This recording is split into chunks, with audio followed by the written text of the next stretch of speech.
त्रिशूल भगवान शिव का शक्तिशाली अस्त्र जिससे उन्होंने कई राक्षसों का वध किया। ऐसा माना जाता है कि त्रिशूल भगवान शिव की तरह ही स्वयंभू है, लेकिन भागवत पुराण के अनुसार ये त्रिशूल हमेशा से भगवान शिव का नहीं था, बल्कि विश्वकर्मा जी ने इस अस्त्र को भगवान शिव को भेंट के रूप में दिया। मान्यता है कि सूर्य देव ने विवाह किया था भगवान विश्वकर्मा की पुत्री संजना से, लेकिन विवाह के बाद संजना बिल्कुल भी खुश नहीं थी, क्योंकि सूर्य देव की तेज और उनकी गर्मी इतनी अधिक थी कि वो उसे सहन नहीं कर पा रही थी। काफी प्रयास के बाद विश्वकर्मा जी ने सूर्य देव को अपना तेज को कम करने के लिए मना लिया, लेकिन अब सवाल ये था कि वो सारी ऊर्जा जाए कहाँ। सूर्य देव ने अपनी ऊर्जा को केवल एक चौथाई हिस्सा छोड़ा, बाकी ऊर्जा पृथ्वी की ओर यूं ही छोड़ दी। ये ऊर्जा इतनी तीव्र और खतरनाक थी कि पृथ्वी जलकर बीच से फट सकती थी, लेकिन विश्वकर्मा जी ने अपनी शक्तियों से ये सारी ऊर्जा ली और इसे इस त्रिशूल में बदल दिया। विश्वकर्मा जी जानते थे इतनी सारी विनाशकारी ऊर्जा को संभालने वाला केवल एक ही जो स्वयं इस पूरे संसार का विनाश कर सकता है, इसलिए उन्होंने महादेव को ये त्रिशूल सौंप दिया। भगवान शिव के इस त्रिशूल से कई सारी मान्यता जुड़ी है। कुछ लोगों का मानना है कि ये 3 लोगों का प्रतीक है, कुछ लोगों का मानना है कि ये ब्रह्मा विष्णु महेश यानी रचना, सुरक्षा और विनाश का प्रतीक है। कुछ लोगों का मानना है कि इस त्रिशूल के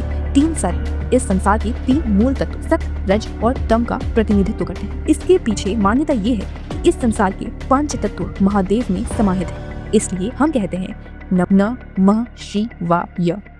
इसे पंचभूत स्थलंगल कहा जाता है और इसलिए महादेव इस संसार में सभी के लिए पूजनीय है, चाहे वो मनुष्य हो या दानव, देवता हो या असुर, जानवर हो या प्रेत, वो सभी के लिए भोलेनाथ भी हैं और महाकाल भी। भगवान शिव, महादेव, भोलेनाथ जिनका रूप सबसे अलग है, उनके हाथों में त्रिशूल, सर पर चंद्रमा और चेहरे पर एक